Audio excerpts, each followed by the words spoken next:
And welcome to the HS Game Time Live Blitz. I'm Fernandez. This is the big ticket, KG, Kyle Glaser, and of course the guy on the end we all know from the Centennial High School, Viane Talamaivao. And kind of a big day for you, V, heading to USC. Made it official this morning.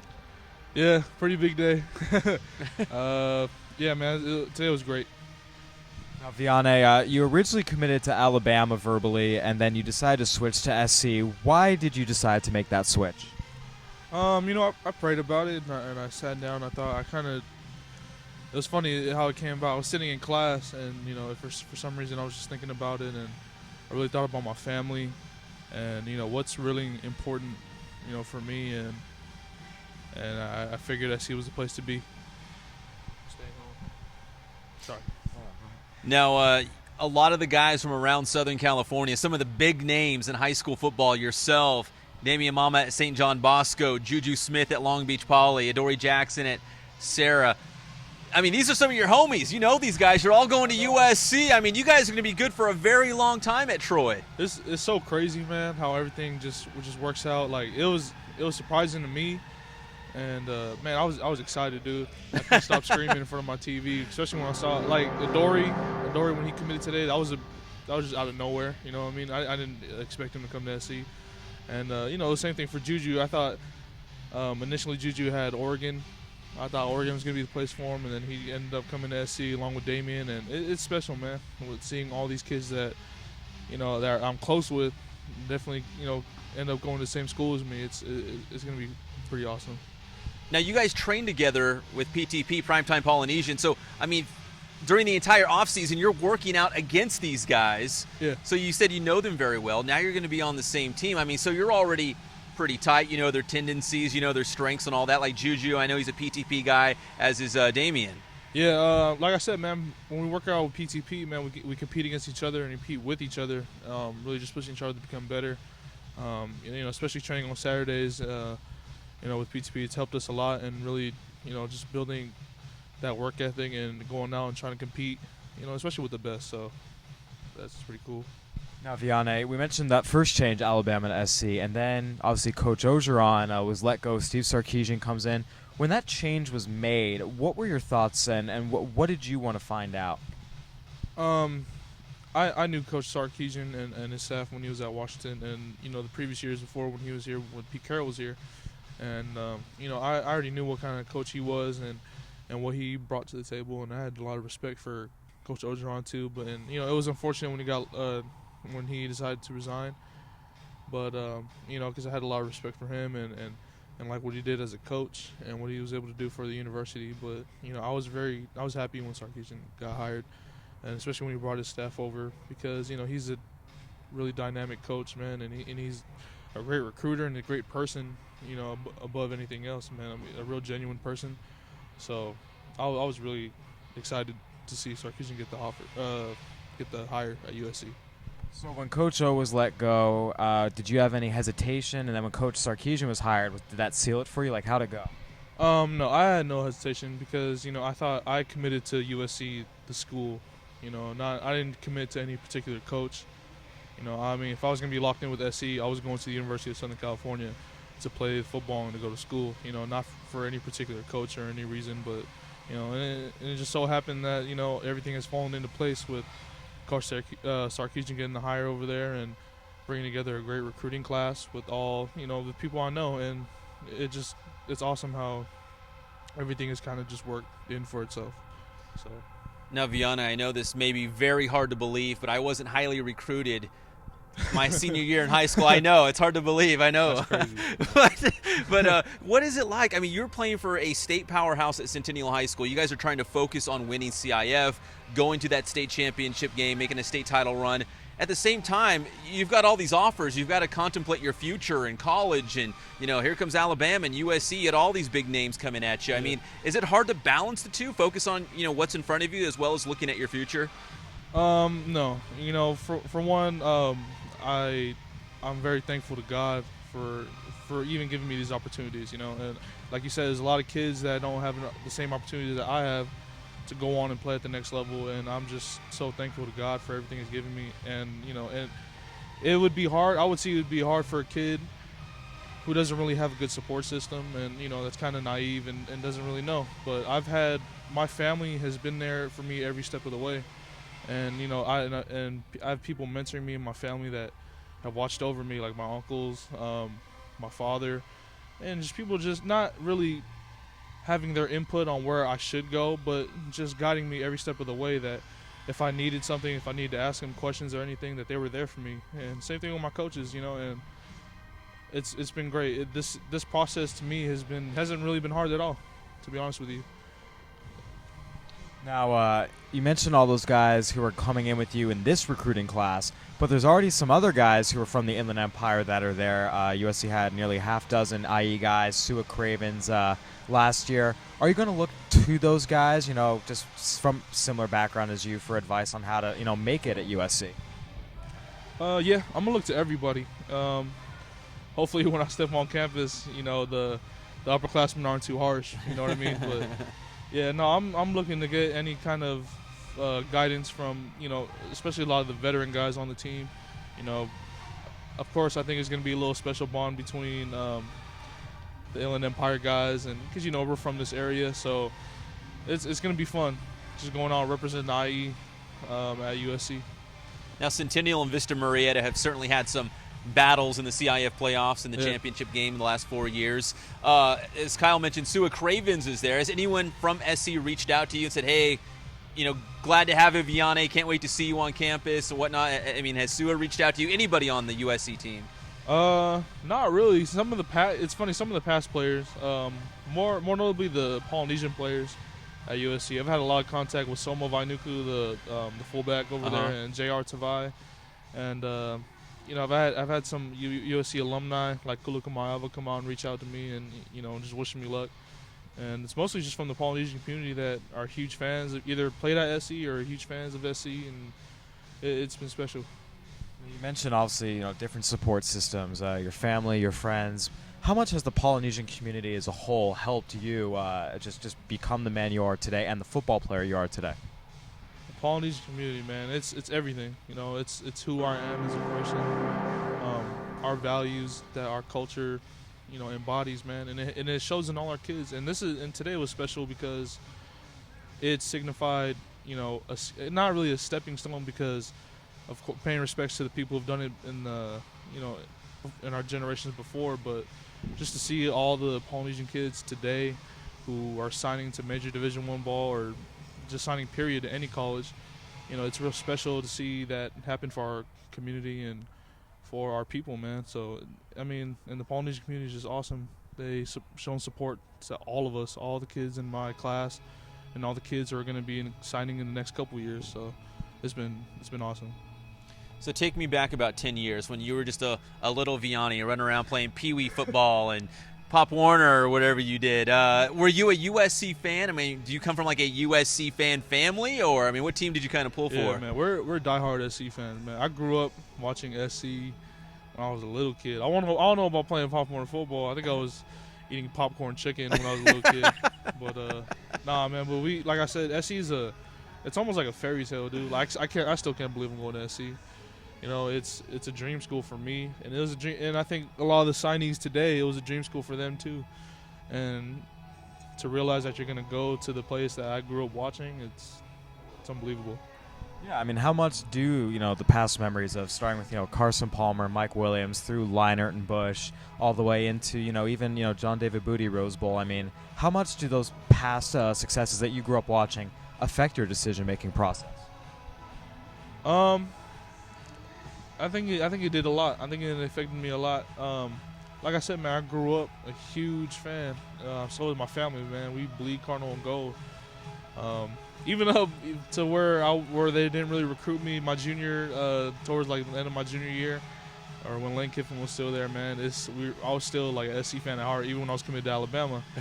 But it's just awesome to say that I'm actually going to USC, and the past successes is what drives me personally, and what drives, I think, this class to go on and try to take USC back to where it should rightfully be, at the top. Now, Viane, it was certainly a banner day for Centennial and all the Husky players. All you guys are kind of spread out throughout the Pac-12. Some of your, good teammates, Barry Ware going to Washington State, Yeah. Trey Watson, Cal, Austin Malawata to Oregon. I mean, these are guys you're going to be seeing on a consistent basis down the road in Pac-12 play. Is that exciting for you? It's exciting, and I'm really happy for all of them and all the decisions that that they've made. All the hard work that they've put in has paid off. So I'm really happy, and I'm excited to be playing against them in the future. Did you guys, I'm sorry, Kyle, did you guys talk about your experiences, like when you take trips and say, you know what, I like this about this school, or where are you leaning towards, or did you kind of turn in towards your family and whatnot, or?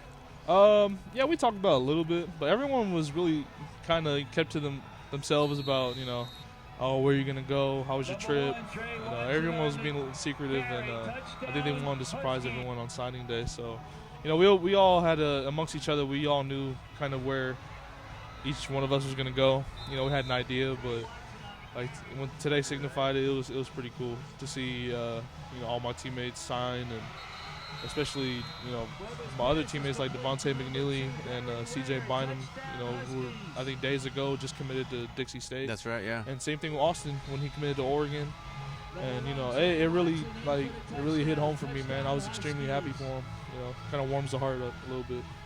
Now, have the coaches SC talked to you at all about what they see you as a guard, as a tackle, where they want you to line up? Yeah, I'm going to get a shot when I get into fall camp. I'm going to be able to play center and guard. And wherever I perform better at, or wherever's the best fit for me and they feel it's for the team, then that's where they'll put me. So it's between guard or center. A lot of times offensive linemen are redshirted their first year, throughout, just because they wanted to get on the weights program. Have they talked to you at all about, whether they want to do that with you or give you a chance to play right away? I think everyone that's going to come in is going to have a chance to play. And, really it's just all on me and how well I'm able to adjust and compete coming into summer camp and going into fall camp. So I have a great opportunity to play. Hey, can you give a big shout out to my boy Robert Weber going to Humboldt State? I also am a lumberjack. I'm excited to see your boy Webb going up there. Yeah, like Webb. I almost forgot, man. Yeah, Weber, dude. Yeah, I'm extremely happy for him, man, and he deserves everything. The kid has worked his butt off, and he's been overlooked basically his whole career here at Centennial. The kid is amazing, man, and I gotta say Humboldt got a steal. They got a great player in Robert Weber. And if he's watching this or anything, man, shout out to you, bro. You deserve it, man. Much love. Yeah, I mean, you were blocking for him, and you've been practicing and training with the top of the top, the cream of the crop. I mean, in your mind, is Robert Weber a Division I BCS level quarterback? Without a doubt, man, he is. And unfortunately, college, the collegiate level, they have a little politics and size and whatnot, but man, the kid can flat out play, dude, and he's the best quarterback I've probably ever played with, really, like ever. So well, Centennial's had a lot of great quarterbacks go through there. I mean, really good Division I guys, and Robert Weber pretty much owns all the school records at this point. I mean, so just because he's 5'10" or wherever they list him as, I mean, he wins and he gets the job done. Yeah, I mean, and like I said, I'm so happy that Humboldt came in and snatched him up, man. Like I said, they're getting a great player. They're getting a steal, man. A lot of people slept on him, but I'm happy for him. Extremely happy for him. All right, so every year Centennial churns out a couple, really good D1 guys. Who should we be keeping an eye on in the future? J.J. Taylor at Corner Centennial. I mean, I'm sure you guys know who he is already. He's incredible. He's made a lot of noise already as a sophomore. And, man, to think that he has 2 more years at Centennial is unbelievable. I mean, he's unbelievable. I think he's going to grow a little more, but he's going to be awesome, dude. Kid's ridiculous. Well, Viane, congratulations to you, your entire family. It's a very special day for the the Talamaivao household, and of course, I'm sure everyone at USC, they get on Facebook and Twitter, and they're just blowing it up. Hey, we got Viane! So everyone's very excited. So congratulations, Viane. Thank you for stopping by the show. We really appreciate it. Thank you so much. All right, so Viane Talamaivao taking his talents to the University of Southern California, Kyle. And as we mentioned, Viane, one of those big names in high school football around Southern California, going to the Trojans. They kind of cleaned up on signing day. And, we talked about it, Pep, that USC is the premier program, really not just the West Coast, but you could argue pretty much west of, the South. I mean, west of Texas or Oklahoma, Midwest. USC is where the creme de la creme want to go. And especially if you're a Southern California kid. I mean, there's a long history of the best from the IE going to USC, whether you want to go Chris Claiborne from North. Even before that, David Dodson set a bunch of records at Valley View, then made his way over. We go all the way back to the 30s. Ernie Pinkert, San Bernardino fullback from the 30s. Yes. All-state guy, goes to USC, becomes a two-time All-American. I mean, we're talking 70, 80 years of history of the best in the Inland Empire go to USC. Viane Talamaivao is kind of the next one. Yeah, something special to be able to play for the big-time college football program in your backyard and, staying close to home. So once again, some of the guys going from Centennial on to college football: Barry Ware to Washington State Wazoo, Austin Malawata to Oregon, C.J. Bynum, Dixie State, Robert Weber to Humboldt State, Trey Watson to Cal, Devontae McNeely also signed. So, I mean, there's a lot of players out of Centennial. I mean, you could just keep going on and on and on of guys getting scholarships out of this football factory. Well, last count, we had 60 players from the inland area that had signed letters of intent with a Division I or Division II program. A third of those came from either Centennial or Vista Marietta. So, I mean, you really are once again talking about the two programs combined representing pretty much, a significant chunk of what the entire area is churning out. Centennial, once again, all those names you listed, the D1 guys in the Pac-12, the D1 AA guys, the D2 guys. I mean, this is a program that churns out quality college-level players at every division, and there's going to be some that end up playing D3 or NAIA. So, Centennial is a great program in terms of they win on the field, but they also prepare their guys for the next level. Vista Marietta has done the same thing recently, and sometimes you see really good programs in all sports who do one well but not the other. They win, but they don't prepare their kids for next level, or they prepare their kids for next level, but every year they're 500. So it's really kind of cool to see Centennial and Vista Marietta year after year not only win and get to the finals, but get kids to the next level, and not just get there. A lot of times they're ready to play pretty quick. Yeah, it's true, freshman. We've said this over and over. We gush about Matt Logan, but it kind of all goes back to him and the kind of program he runs at Centennial. And his assistants. A lot of times the assistants don't get credit, but a lot of times they're the ones working one-on-one with the players and really fine-tuning. And he keeps his guys around. I mean, exactly. if they're good for the program, he keeps them around. You mentioned Vista Marietta. Let's list a couple of those guys. Maybe the big one, Buzzy Bolton going to Oklahoma. Tyler Cook to BYU. Kwesi Meshack to Arizona. Colton Gerhardt, of course, to Arizona State. And Greg Hoyd to Wazoo. The late one, Randy Baggs with a change of heart last night, right? Yeah, it was all set to go to Air Force, made the switch, going to Navy, and put the pen to paper this morning. So, we talked about guys making changes at the last second. Austin Malawata to Oregon. Jordan Silva, Merida Valley, originally was going to go to Hawaii, switched to going to Nevada. Hawaii, Nevada, same place. A little different. Different climate, both hot, but in different ways. But so, I mean, once it comes down to it on signing day, that's when you know where someone's going. The verbal commitments are exactly that. They're a verbal commitment. They don't really mean anything. So, we had those late changes. I will say there were a lot of kids who did stick with their commitment, namely Trey Watson. That's the big one. All right. Some other notables from around the inland area, maybe outside of Centennial and Vista Marietta Heritage, with some seniors signing. Limahai Hifo to San Jose State, Sione Takitaki to Brigham Young, Matthew Palmer and Ivan Hernandez both going to Azusa Pacific. So they had a nice class. Any other names out there, Kyle, that we haven't mentioned yet, signing Division I football? I think Marcus Williams going to Utah, the Roosevelt wide receiver, defensive back, is going to have a chance to play right away. Utah has had a lot of JC guys at wide out, and Marcus Williams is a really special, underrated talent. Corey Young going to Boise State, perennial top 25 program.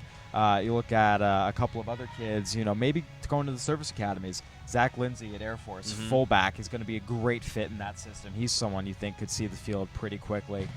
You go down into San Bernardino, Maurice McKnight, a Royal Valley, San Jose State. A couple people said he's as talented a defensive back as a lot of people had ever seen. Problem is, he had to play quarterback most of the year out of Royal Valley. Didn't get a chance to really shine as a defensive back. But there were some Pac-12 schools interested. He chose San Jose State because he liked the system. I think he has a chance to go up there and really make some noise quickly for the Spartans. Another notable signing from National Letter of Intent Day is Dallas House from Linfield Christian. Dallas going with Portland State, and Dallas joining us now on the show here on the Blitz from Adrenaline Athletic Training in Corona. First off, congratulations, Dallas. Is it kind of a dream come true to play college football and have it paid for like this? Oh, it's a huge dream because it's always been a life goal to make it to the NFL, and to get all 4 years paid for is just a blessing. Now, Dallas, you had a couple of different offers, including from Memphis, which plays an FBS level. What was it about Portland State that made you want to go there? It's just that the coaches, and it felt like home, and I just loved it. When I went up there, I just fell in love, and I was like, I knew Portland State was the right fit for me. And you were talking about the stadium, Dallas. I mean, Portland State has a top-notch facility because it's a Major League Soccer, stadium as well. So, you're going to Portland State. You're going to have a great place to play at. I mean, it sounds like a pretty good deal for you. Yeah, I went to the field, and I was shocked because I wasn't expecting that at all. So I just, again, it was a blessing coming from a little small high school field and going to the next level. It's a big blessing. Now, obviously, it's always a big transition going from the high school game to the college game. You're coming from, smaller, lower-level high school, 8-man football, or actually 11-man, but at the lower level. So in some ways, you have an even bigger adjustment. What do you feel like you have to do to really raise your level of play? What I feel like I have to do is keep training hard like I've been doing. I have an amazing coaching staff at Linfield. They're all professional football players pretty much, or ex-players. Deshaun Burns has taught me so much because when I played in my All-Star game, even the All-Star coach said my technique's way above, so I just have to keep training with him, get better, and I believe I'll do great in college. And Dallas, going back to that Inland Empire All-Star game, I saw Coach Burns there as well, and he said, man, Dallas not only just fits in with these IE All-Stars, I mean, he's like at the top of the heap. I mean, so was that for you a good confidence boost that, hey, I can play with these like top-level guys from around the Inland Empire as you head to college? Oh, it was an awesome boost because everyone questioned me saying, I don't know if you could play with the top-notch teams like all these Hoopa Hills and everything. Centennial, Vista Marietta kids. Because everybody doubted me, and it was a blessing to go out there and actually start the small Linfield Christian school to go out there and play. So it was huge. Now, Dallas, what do you think is going to be the biggest adjustment for you going up to Portland State? Probably going away from family because I've been with family my whole life. I'm a really close connected with family, and I think that's going to be really hard going away. But I think it'll teach me how to grow and become a man. So. Now, Kyle, you were telling me that Linfield Christian has had players sign football scholarships, but they were kickers. They weren't position players. So, Dallas, I guess you're the first position player to come out of Linfield Christian. Yes, the first Division I to get a full scholarship. So it was a huge blessing. Signing day was a great honor to have my family and all my friends, the coaches, everybody there. It was amazing. So are you going to be? I'm sorry. You're going to be defensive end at the next level? Oh, or defensive end. Yeah. Do you want to play tight end? Do you want to say throw me the ball sometimes? Or? It would be awesome, but I think defensive end's the way to go. Gotcha. Sure. So you have your sack dance perfected yet? You already know. Got to copy Von Miller or everything, but you got some original, man. I'll come original when I get up there. I'll get it. Now, I've given you a hard time before because you are related to Mark Sanchez, and I said I hope butt fumbles don't run in the family. Oh, you no. had a pretty good senior year overall, causing fumbles on the defensive side of the ball. Now, you did both. You played tight end and defensive end at Linfield Christian, but you're telling us that the defensive side of the ball is where your future's at. Yes, sure. Yeah, Do they want you to play right away? Like, did they say, we want to give you a year or two to kind of groom you and mold you into, a D end up here? Or they say, hey, if you can win the spot, go for it? Yeah, the coaches came to me and talked to me and said, if you come in here, you work, you prove your butt, you could start everything. So just got to work my butt off this summer and get into the starting position. Are you playing basketball? I'll give Kyle a second, catch his breath. So you're playing basketball right now too. So I mean, like, you're gonna finish out basketball season and then start training once again, and getting out on the football field. Yeah, after basketball, I think I'm gonna get in the track with Coach Burns and fill the shot put. But then right after shot put, it's back in the gym. Right after every practice, just lifting and getting bigger, stronger, faster. Gotta get ready for my life for the next 4 years. Now, you touched on it a little bit, but having Deshaun Burns as your coach, a guy who went to USC, had a lot of good things in his career, how much do you credit your success and the fact you're going to a Division I school to him and what he taught you? Oh, a huge success, because coming from Paloma Valley, my other high school, I wasn't really taught anything. I just went out there and played football, and he taught me a huge aspect to it for formations, learning the defense, actually how to put my hands in formation, how to get the tackle. It's taught me a lot better, so I'm really thankful for Deshaun Burns. Huge impact. Coach Burns, Billy Joe Hobert, a former NFL quarterback, was your QB's coach down there, and working against him in practice, did it help? Like when you were playing defense against his offense, did he help you on things like how to read the quarterback? It was a huge thing, because he had so many strategies and was so smart, so it was kind of controversy, because Coach Burns thought he knew more, Coach Hobert thought he knew more, so it was just like back and forth battle. But it was fun to practice every day. Battle of the minds at Linfield Christian between Burns and Billy Joe Hobert. So that's great.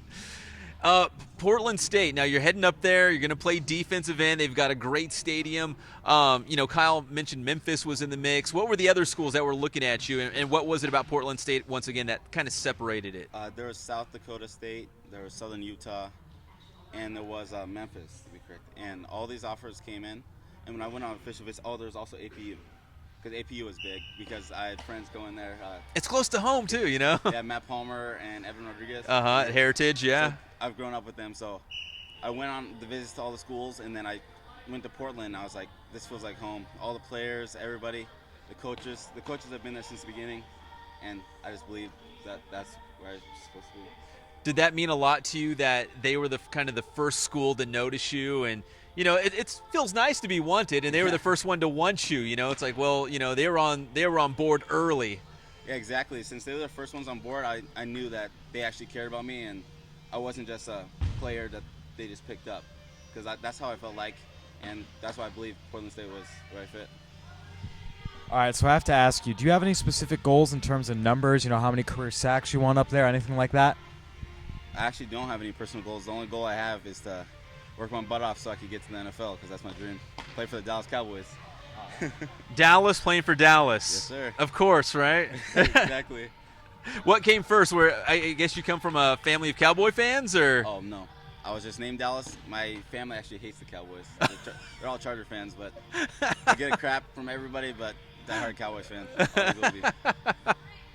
Well, that makes sense. Dallas likes Dallas, but nobody else does in the family. Well, congratulations to Dallas House from Linfield Christian signing his letter of intent with Portland State earlier on Wednesday. Congratulations, Dallas, and thank you for joining us on the Blitz. I want to say thank you for everything you guys do and for covering high school sports. Thank you. Hey, no problem, Dallas. Just no butt fumbles. You hold up your end of the bargain. We'll do ours. So, all right, Dallas House from Linfield Christian signing his letter of intent. All right, once again, we are at Adrenaline Athletic Training in Corona. It's our signing day special, we'll call it, here on the Blitz.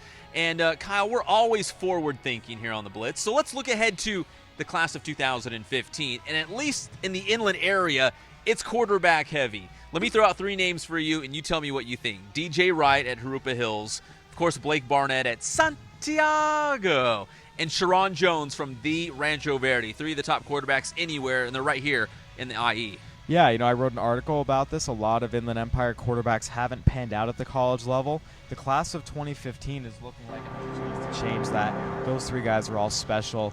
Depending on what recruiting site you want, Barnett and Jones are 1-2 or 2-1. DJ Wright, some people think he's going to play defensive back. Others think he might get a chance to stick at quarterback. So we'll see what happens. But watching those three guys grow next year is definitely going to be very, very exciting and entertaining. Now, Blake Barnett has already verbally committed to the University of Notre Dame. Sheriron Jones still weighing his options, although he does have several Division I offers on the table at this point. Arizona State and Arizona, two schools that were on him, Colorado as well. So we're seeing the Pac-12 schools come in. It'll be interesting to see how maybe some of the schools throughout the rest of the nation come in. He's going to have a great opportunity to go to all his camps. That summer between your junior and senior year is when you can make a lot of waves at the camps. And then going into his senior year, just have more people look at him and get exposed to him now that they can give him, their full attention. Sheriron Jones already a 2-year starter for the Mustangs, led them to back-to-back CIF championship games. Let's talk to Sheriron Jones here on the Blitz. All right, now we're catching up with the Rancho Verde High School quarterback, Sheriron Jones, and I'm glad you made the show because you've been studying for your SATs. You're hitting the books. You're taking like extra classes to be prepared, right? So you can get some good marks, some good grades on the SAT. Yes, sir. Yes, sir. Yes, sir. I mean, SAT is not going to come easy. It's a very tough test. So I want to do as well as I can, make sure I'm getting all the help I can, and make sure I pass it the first time and not have to take it a second time. So you're hitting the books. You're studying for the SAT. I assume you're probably still, keeping the quarterback skills refined and getting on the field a little bit, right? Of course. My coach Pete Duffy makes sure we do half and half, make sure we get on the field a little bit, get our stretch out and everything, but mainly we're in the weight room getting bigger, faster, and stronger as usual as we do at Rancho, and basically making sure outside of our working out and stuff, make sure I'm doing everything on my own too, making sure I know my reads and everything, because that's what you got to do. Now, today is National Letter of Intent Day. A lot of the top high school football players in the entire country are signing today. You're one of the top quarterbacks for next season, one of the tops in the nation. I know you already have offers on the table, and a lot of stuff can still happen before next year, but what do you think of the whole recruiting process? I mean, is it a good problem to have? Are you excited about it? I mean, it's good to be wanted, right? You want teams out there to want you. Exactly. It's great to be wanted. I mean, the experience is crazy because I'm just getting used to it. It's not like I'm a DeMario Stringfellow who's been doing it since he was a sophomore, or Ronald Powell, #1 player in the country. It's like I'm just getting used to it, and the experience is great. You go out to these places, see what they're doing. Is it a good fit for you? What type of plays they run and things like that. So I could say that it's a good thing and it's a bad thing because they always want to see you. They want to catch up and everything, but sometimes you got to be in the classroom. But other than that, everything is great and everything is fun to me. You've got to be still growing, or I'm getting shorter. I think the last time I talked to you, we were closer to eye level, but you're still growing, right? Yes, sir. Hopefully I get it probably like 2 more inches. I hope I can stick it out. I'm at 190 now. Try to get to at least 205 before the season started, and that's kind of easy. I mean, I gained 15 pounds, not that fast. So, I mean, you got to get bigger, faster, stronger, taller. You just got to get bigger. Now, looking ahead, Toronto, next year, I mean, we've got you, we've got Blake Barnett at Santiago, we've got DJ Wright at Rupa Hills. I mean, 3 of the best quarterbacks right here in our own backyard. So, for guys like you, fast forward a year from today on National Letter of Intent Day, signing day. I mean, is that like a dream come true for you to actually sit down and do it and get that college scholarship? Yes, it is. I mean, everyone wants to go to college. I mean, some people here and there might not want to, but every athlete wants to go to Division I school, get their talents out there, maybe hopefully one day go to the league. So going to a year from now, I'm sitting down probably with Coach Duff and the rest of my family, probably Coach Smith and some other friends, Tavita Halililo and Cedric Peterson, and maybe a few other I hope for, and think about where I'm going to go and sign my letter and the dream come true. Okay, so get us up to speed. Who's offered already on the table, and if you want to throw some names out there, what would be like a dream school, a dream situation for you, or is there? There's no dream school for me. I mean, anywhere I fit in or anywhere they really like me or something, I would love to go to. I mean, if I'm a great fit for their team and the plays that they run and things like that, it's always a great thing. But top schools, I have none right now. The teams that have offered me was ASU, U of A, Colorado, Indiana, and Akron. And I'm waiting for spring ball. A lot of teams don't want to get their early offer out there. They need to make sure they're getting the right guys. So maybe spring ball, you'll see a lot of more offers. All right, so if there are college coaches watching this show out there, how would you kind of present yourself to them? Kind of describe the type of quarterback that you are. I'm a do-it-there quarterback, but I'm always looking downfield first. I'm a playmaker. I like to make plays. I like to make sure I get the ball where it's got to go at the right time. Dedicated worker. You always got to make sure you have that dedicated worker who's going to push everyone on your team, and I got a great smile. Yes, you do. Now, hopefully you're smiling at the end of next year after a CIF title. I know you've gone to it the title game 2 years in a row. You'll be a senior. What does it mean to cap off your high school career and get back to the title game and get the job done this year? I mean, it's always great to go to CIF, to even say that you went to a CIF 4 years in a row like I have. I mean, every year that I've been here, my freshman year we won, and then it's been 2 more times. My sophomore year had a little iffy, but this year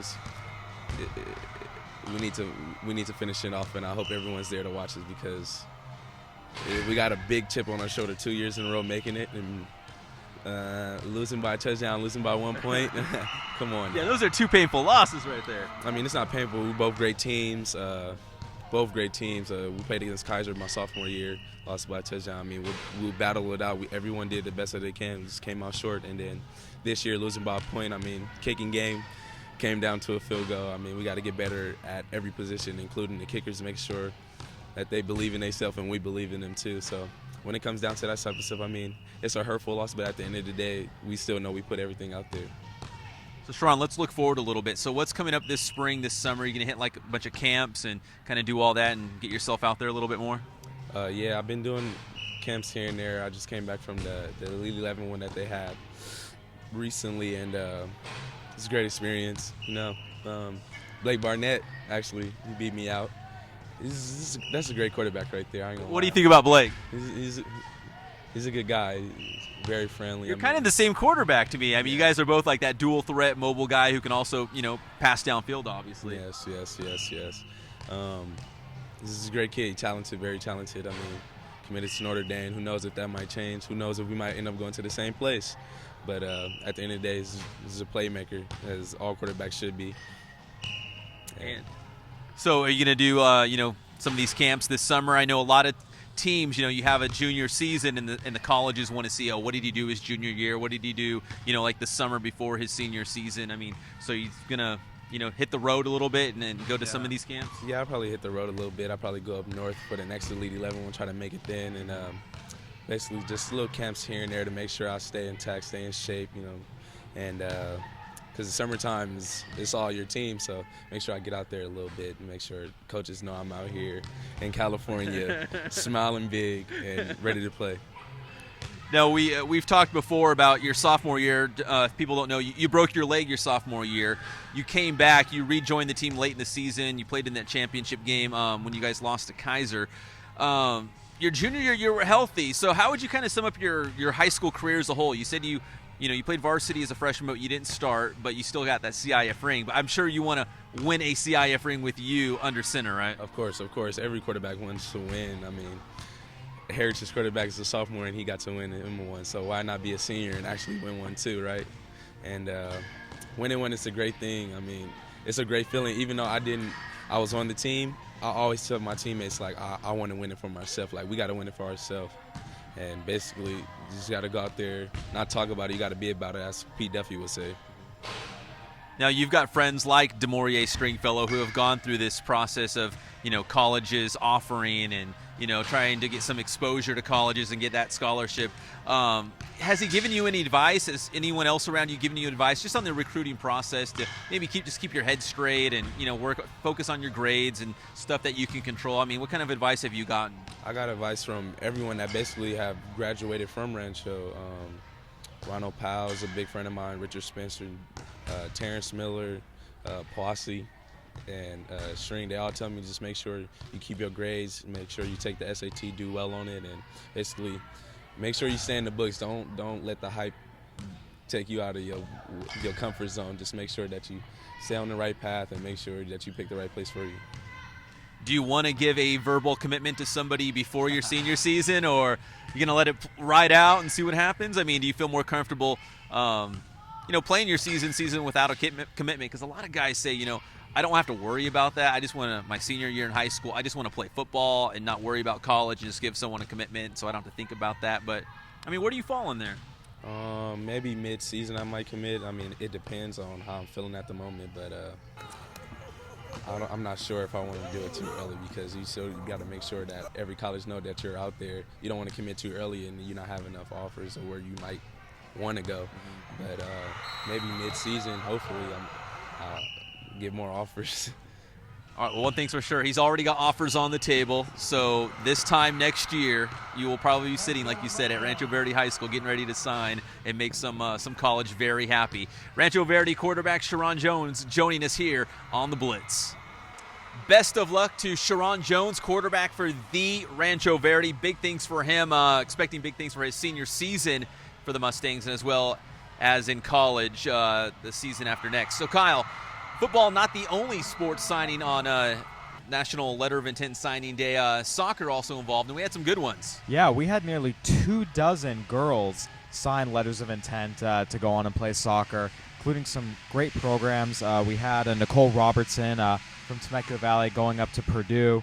We had Kayla Morrison from Corona going to Kansas. And Nia Mejia from Bloomington going to Cal, kind of an underrated top performer. You have girls, going everywhere from Cal State Northridge, Cal State San Bernardino, to Texas A&M, to Dixie State. Great Oak had a couple, right? Yeah, Great Oak had a pair. Mel Herbie, I think, to Texas A&M. Does that sound right? Yep, and and Miranda Schultz going to Oregon. Yep. So, you really had some really high-profile signees. Really at every level. We mentioned all those big-name schools. You have a lot of the Cal States represented, Bakersfield, Northridge, and then the D2 level. So really an impressive showing, I think, for girls soccer in the area. Football obviously got most of the attention. But girls soccer, I think more girls soccer players signed than we had baseball players signed. So really it's been football, softball, and girls soccer have been the three biggest sports in terms of signees so far. And in boys soccer, UCLA picking up a couple guys from out here, and Ricky Ruiz, arguably maybe the top player in the area, as well as Jose Soto from King, staying closer to home. Yeah, so Ruiz, UC Riverside, and Jose Soto pledged to Cal Baptist. We're not sure if he actually signed his letter of intent. He might do it in April. So it's always good when you have, kind of the premier players in the area staying close to home. It can really benefit those programs. Boys side, kind of interesting. So 2 kids at Miller, Christian Chavez and Joab Santoyo. They both played for Miller as freshmen.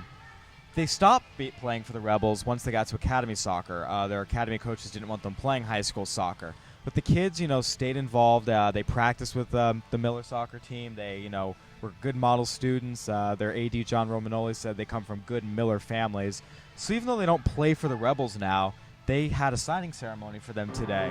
And, 2 kids going to UCLA, which finished number 3 in the nation last year, right out of Fontana. They're joining another guy was at Miller the last 4 years. Kid from Temecula Prep is currently at UCLA. So there's a nice little Inland Empire, specifically A.B. Miller connection to the UCLA boys soccer program. Men's soccer, I should say. Yeah, that's huge to go to UCLA. 2 of them coming out of Miller. And, of course, Ruiz from Lakeside High School and Soto from King staying closer to home. Now, last week, as we shift gears to boys basketball here at Adrenaline, we were talking about Mike Barty, and he was going for the record, and then we crunched the numbers and said, wait, he might have already had the record, and when we did the Blitz last week, it was still kind of up in the air. So, Kyle, what did we find out about Mike Barty? Does he have the record already? He's had the record since December. Basically, he was the head coach at Paris in 81-82. Paris had to forfeit 13 wins because of an ineligible player. Technically, those wins actually count towards his all-time total. Cal High Sports and all the state record holders count wins on the court or on the field. If a team has to go back and forfeit them, the coach still gets credit for the wins as far as the state record holders are concerned. So originally when Barty and all his record keepers at North had been reporting his wins, they hadn't been counting those. Well, once we found out they should have been counting those 13, as well as one more they had to forfeit this year, it turns out he was actually at 641. He's now up that a little bit. I think he's up to 643. And counting. So, and counting. Actually, 642, excuse me. And counting. And counting. So he's been the record holder since December, but it was almost perfect in a way. Barty doesn't want the attention, doesn't like the spotlight, so the fact that when he broke the record, no one knew he broke it. It was actually kind of the way he wanted it. All right, so congratulations to Mike Barty becoming the Inland Area's all-time winningest coach. Riverside Christian, Kyle, off to a great start in boys basketball as they push a little bit closer to the playoffs. Jeff Parenti, one of our basketball gurus, said, you've got to talk about this team. They're doing some amazing things, undefeated in league play blowing a lot of teams out. They're running away in the Warrior League. Jeff got us some highlights that we're looking at now. What can you tell us about Riverside Christian? I know they're 20-2 overall, but a very good smaller school. Yeah, Ron Haywood, the coach, has really built them into a nice program. They went 12-0 last year. It's believed to be the first time that program ever had an undefeated league season, and I believe they're 9-0 now, on their way to another undefeated league season. So, Riverside Christian is quickly becoming, I think, the best small school basketball program north of maybe Rancho Christian. We've seen Linfield Christian go down a little bit. Woodcrest Christian, Loma Linda Academy, two very good programs as well. But seeing Riverside Christian play, the speed at which they play, I think there's something there. This is a program that's still building. Most recently, they're ranked number 7 in their division poll. They could rise a little bit, but I want to see how far they go in the playoffs. Last year, I believe they were either one and done or lost in the second round. If they can get to the quarters or even the semis this year, that would be a huge step for them to take. And how about the Sunkiss League for boys hoops? We haven't talked about it much. Kaiser maybe looked like that team to beat, but Summit pulling off a big win. Yeah, so Kaiser, they're still seeking their first ever league title in boys basketball. They were 4-0. Summit went up and just beat them. Summit's had a good basketball program for a few years now. Then Kaiser dropped another one, so Summit has first place all to themselves. They beat them once, and they're going to play again, I believe, the last game of the season. So that one could be for the league title. It'll be interesting to see how this one plays out. It's one of the closer leagues we haven't paid a ton of attention to, but they're going to get some here down the stretch. So the Summit boys, large and in charge in the Sunkiss League in first place, as are the girls. They held off a surging upstart Grand Terrace team in its second year of varsity basketball this past Friday in a battle for first place. Let's check out those highlights. Skyler Lewis and Grand Terrace looking to knock off Sunkiss League perennial power Summit. First quarter to the Skyhawks. Doyle Bonnet Walker hits the 3 ball for the Skyhawks. Then it's Summit forcing the steal. Walker to Rayana Miller for the lay-in. Then back the other way, it's Grand Terrace's go-to girl, Skyler Lewis. Double team, but still hits the short turnaround. Now it's the Skyhawks on the run. Chioma Bush lays it in, and Summit continuing to make life tough on the Titans. Walker now to Courtney Casey for the corner triple.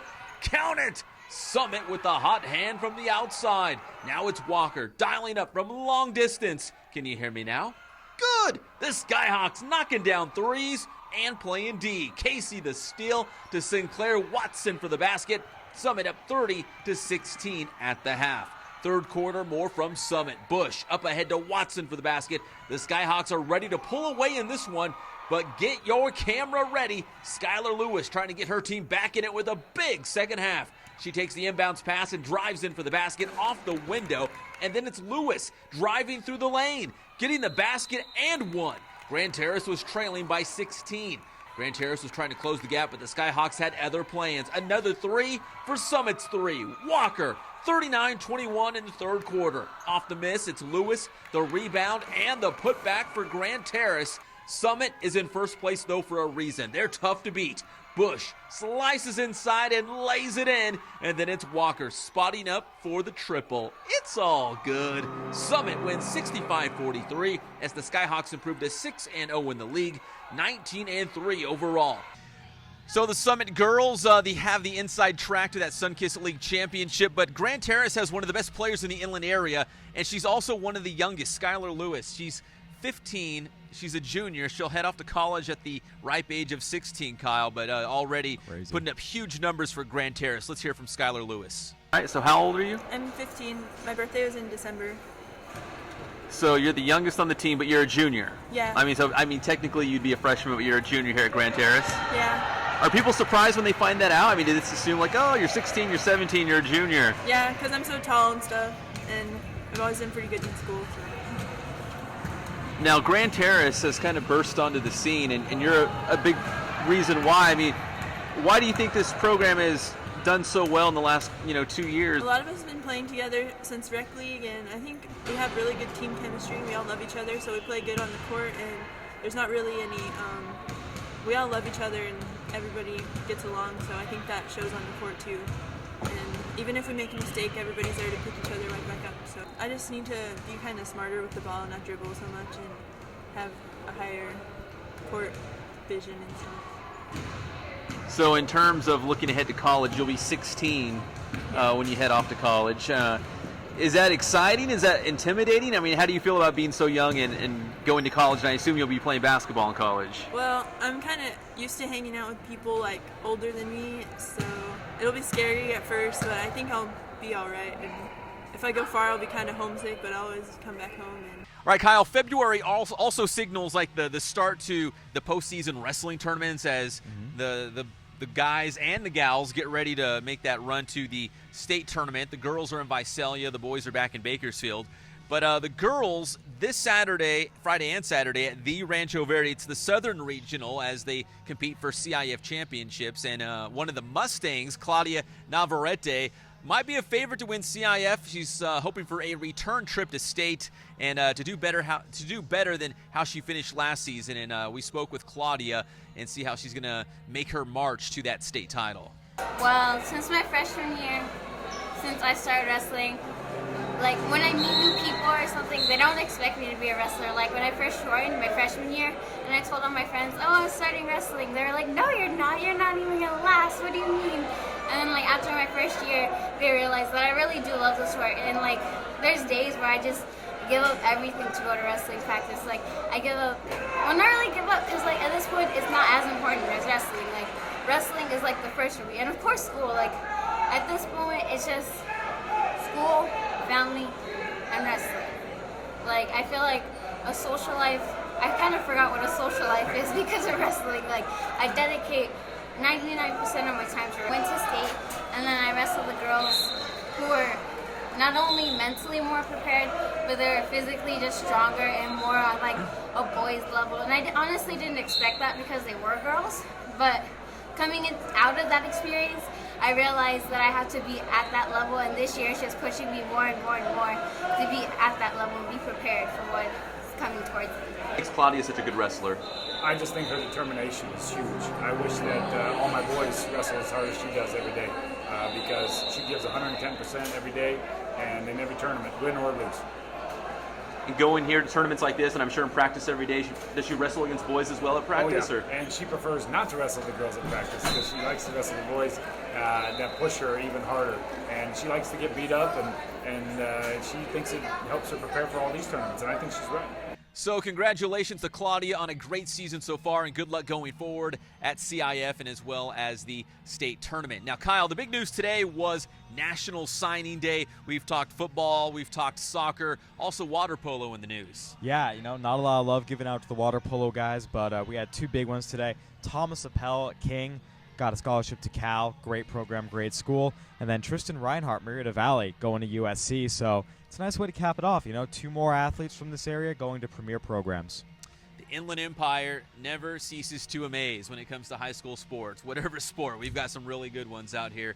And congratulations to all these athletes who signed, and of course their families. A good support system, I'm sure, around them to make them so successful in the classroom and of course on the court or the field. So and now they have to keep it up, like I said last week, just the beginning, right? This is just the beginning of what it's going to be, probably the hardest they've ever had to work when it comes academics, athletics, but they're up for the challenge. It's going to be an incredibly rewarding experience. All right, a big thank you to all our guests today. For KG, Kyle Glaser, I'm Pep Fernandez, and we will see you again next Wednesday from Adrenaline Athletic Training for the Blitz. See you next Wednesday.